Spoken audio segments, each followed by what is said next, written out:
अस्सलाम वालेकुम नाजरीन, मैं हूं आपका मेज़बान फयाज़ वलाना और आप देख रहे हैं फयाज़ वलाना ऑफिशियल यूट्यूब चैनल। नाजरीन, पाकिस्तान में दो बड़ी डेवलपमेंट्स इस वक्त ज़ेर बहस हैं। एक मौलाना फजल रहमान से पै दर पै मुलाकातें और दूसरा शहबाज शरीफ का कौम से खिताब। ये इमरजेंसी खिताब उन्हें क्यों करना पड़ा और उसकी ज़रूरत क्यों पेश आई। और आपसे गुजारिश कि आपने अभी तक अगर फयाज़ वलाना ऑफिशियल यूट्यूब चैनल को सब्सक्राइब नहीं किया तो प्लीज़ सब्सक्राइब कर लें, क्योंकि पाकिस्तान में नेशनल फायर वॉल इंस्टॉल कर दी गई है। और फिर आपकी बात हमारे ज़रिए आप तक पहुँचने के दरमियान जितनी रुकावटें शहबाज शरीफ गवर्नमेंट खड़ी करना चाहती थी वो कर चुकी। अब अगर आप हम ओवरसीज पाकिस्तानियों के जरिए राब्ते में नहीं रहेंगे तो फिर शायद पाकिस्तान में बैठे हुए लोगों का तो तकरीबन गला दबा दिया गया है, बाहर वालों के लिए भी अब आहिस्ता आहिस्ता हमारी आवाज आप तक पहुंचना मुश्किल होती जाएगी। मौलाना फजल रहमान से मुलाकात पहले की शहबाज शरीफ साहब ने। शहबाज शरीफ साहब ने क्या बात की होगी? ऑब्वियसली मौलाना साहब ने गिले किए होंगे, शिकवे किए होंगे, मुतालबे किए होंगे। गिले शिकवे तो वही हैं जो शहबाज शरीफ साहब को भी पता है और उनके बड़े भाई मियां नवाज शरीफ साहब को भी मालूम है।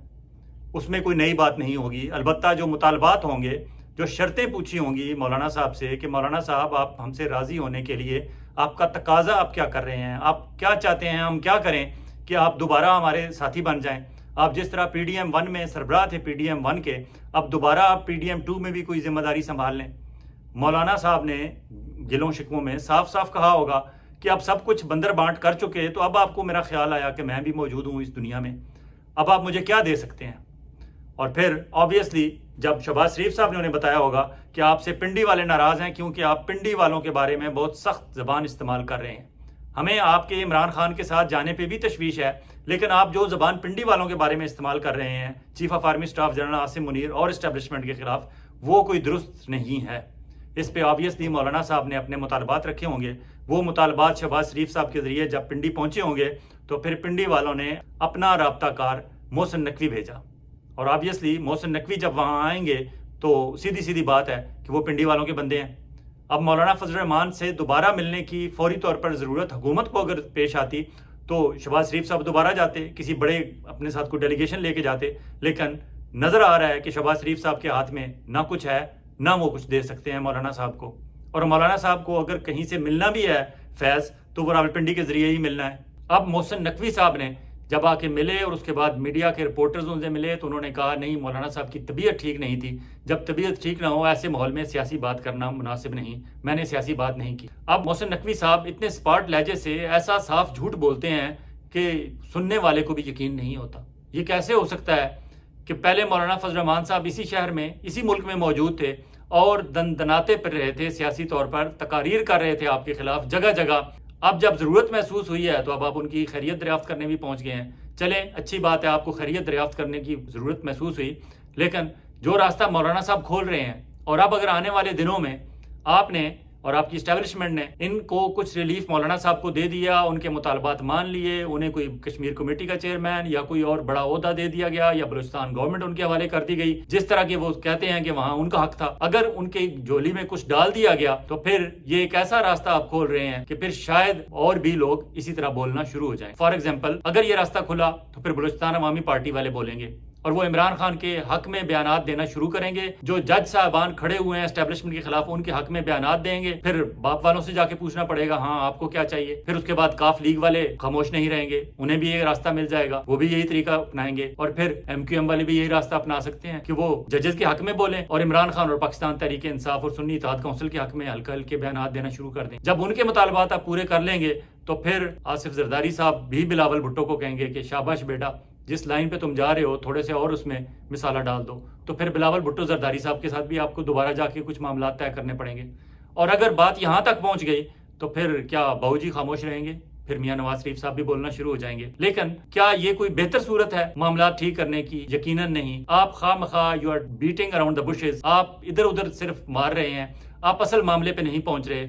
असल मामला ये है कि पाकिस्तान तहरीक इंसाफ के साथ जो आपने जुल्म सतम का बाजार गर्म किया हुआ है वो उसका खात्मा करें। आपने इमरान रियाज खान को अरेस्ट किया, वो एहराम बांधे हुए हज पे जा रहा था बंदा, इस्लामाबाद हाई कोर्ट की गारंटी थी उसके पास, सब कुछ वहां से ले लिया इस्लामाबाद हाई कोर्ट से, उसके बाद वो हज पे जा रहा है बंदा, आपने उसे एहराम में गिरफ्तार करा लिया। फिर उस पर ऐसा केस डाला जो उसकी केस की कोई बुनियाद नहीं थी, उसे दूसरे दिन उसमें जमानत मिल गई। फिर आपने उस पर ओवर स्पीडिंग का और कार्य सरकार में मुदाखलत का मुकदमा बनाया, वहां से भी उसे जमानत मिल गई। अब उसके बाद वो रिहा है। अल्टीमेटली आपने हासिल क्या किया? सिवाय बदनामी के, सिवाय लोगों की गालियों के, सिवाय नफरत में इजाफे के और तो कुछ नहीं किया। اور بددعاؤں کے. ایک بندہ حج پہ جا رہا تھا اور جس طرح کہا جاتا کہ فلاں لوگ مکے کے راہ میں بیٹھے ہوئے بدو ہیں. بدو وہ ہوتے تھے جب حضور صلی اللہ علیہ وآلہ وسلم اور ان کے بعد کے خلفاء کے دور میں لوگ مکہ مکرمہ عبادت کے لیے جا رہے ہوتے تھے تو راستے میں جو مشرکین مکہ تھے وہ لوگوں کے راستے میں کانٹے بچھاتے تھے تاکہ لوگوں کو تکلیف ہو اور لوگ نہ پہنچ سکیں. انہیں کہا جاتا تھا کہ یہ مکے کے راستے میں بدو بیٹھے ہوئے ہیں اور پھر یہ محاورہ پوری دنیا میں پھیل گیا. اب جہاں کہیں کسی نیکی کے کام کے راستے میں کوئی بندہ رکاوٹ ڈالتا ہے, کوئی بدی کی کوشش کرتا ہے تو اسے مکے کے راہ میں بدو کہا جاتا ہے. تو اب ہماری ملٹری اسٹیبلشمنٹ اور ان کے اہلکار یہ شہباز شریف صاحب اور پنجاب کی مریم نواز کی گورنمنٹ, انہوں نے ان بدوؤں کا کردار ادا کیا ہے. صرف ایک بندے کا حج آپ نے اسے حج کی سعادت سے محروم کیا ہے, لیکن اب وہ پھر آزاد ہے. کیوں کہ اس کے خلاف آپ کے پاس کچھ نہیں ہے. آپ نے سوائے جھوٹے اور بہتے مقدمے بنانے کے علاوہ کچھ نہیں کیا. یہ ساری آپ کی مینٹیلٹی شو کرتی ہے کہ اگر آپ عمران ریاض خان جیسے ایک صحافی جو اب مکمل طور پر صحافی کسی مین سٹریم میڈیا میں کام نہیں کرتے بلکہ ان کا اپنا ڈیجیٹل میڈیا ہے اور پاکستان میں سب سے زیادہ دیکھا سنا سمجھا جانے والا اور اعتبار کیے جانے والا صحافی ہے, یا یوٹیوبر کہیں یا ویلاگر کہیں, کچھ بھی کہیں, لیکن وہ کل تک پریکٹیکل جرنلسٹ تھے. آج بھی انہیں پریکٹیکل جرنلسٹ اس لیے ماننا پڑے گا کیونکہ اب social media is an alternate media. اب یہ ڈیجیٹل میڈیا ہی مین سٹریم میڈیا بنتا جا رہا ہے. آہستہ آہستہ مین سٹریم میڈیا فیڈ ہوتا جا رہا ہے. لوگوں کے ذہنوں سے ٹیلی ویژن چینلز کے نمبر بھی بھولتے جا رہے ہیں اور بہت سارے لوگ اب ٹیلی ویژن چینلز مین سٹریم میڈیا دیکھتے بھی نہیں ہیں. لوگ تقریباً آلموسٹ شفٹ ہو چکے ہیں ڈیجیٹل میڈیا پہ, سوشل میڈیا پہ. اب اگر عمران ریاض خان کو آپ نے روکا ہے تو آپ نے کیا کمال کیا. اب عمران ریاض خان کے انٹرویوز ہو رہے ہیں, مختلف رپورٹرز ان کے پاس جا کے پوچھ رہے ہیں آپ کو کیسے اریسٹ کیا گیا, کہاں رکھا گیا, کون کون آپ سے ملا, آپ پہ کیا دباؤ تھا, آپ سے کیا نئے مطالبات آپ کے سامنے رکھے گئے اور آپ کو خاموش رہنے کے لیے کیا کیا آپ کو آفرز کی گئی. اب یہ 2 4 6 10 دن یہ بات چلے گی, لیکن الٹیمیٹلی آپ نے تو کچھ گین نہیں کیا سوائے لوگوں کی نفرت کے. یہی کام آپ عمران خان کے خلاف کر رہے ہیں, پاکستان تحریک انصاف کے خلاف کر رہے ہیں, پی ٹی آئی والوں کے خلاف کر رہے ہیں. حاصل آپ کو کچھ نہیں ہو رہا.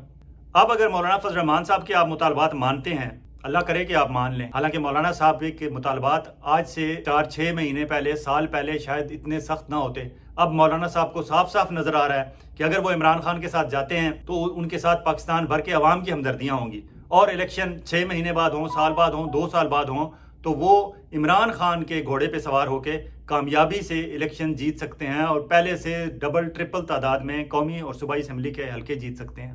انہیں ایک طرف یہ نظر آ رہا ہے اور انہیں یہ بھی پتا ہے کہ الیکشن تو ہونے ہی ہونے ہیں, چاہے 6 مہینے بعد ہوں, سال بعد ہوں. ایک طرف مولانا صاحب کو وہ نظر آ رہا ہے. دوسری طرف اگر آپ وقتی طور پر مولانا صاحب کو کوئی فائدہ دے بھی دیتے ہیں تو وہ فائدہ 4 مہینے کے لیے ہوگا, 6 مہینے کے لیے ہوگا, یا میکسیمم 1 سال 1.5 سال کے لیے ہوگا. اس سے زیادہ تو آپ فائدہ پہنچا بھی نہیں سکتے. اب یہ مولانا صاحب پہ ڈیپینڈ کرتا ہے کہ وہ شارٹ ٹرم پولیٹیکل گین کے لیے جاتے ہیں یا لانگ ٹرم پولیٹیکل سوچ رکھتے ہیں. مولانا صاحب سے توقع تو یہ ہے کہ وہ لانگ ٹرم کی طرف جائیں گے, لیکن پھر بھی اٹریکشنز ہوتی ہیں, اور کچھ اٹریکشنز ایسی ہوتی ہیں کہ شاید منہ میں پانی آ ہی جاتا ہے.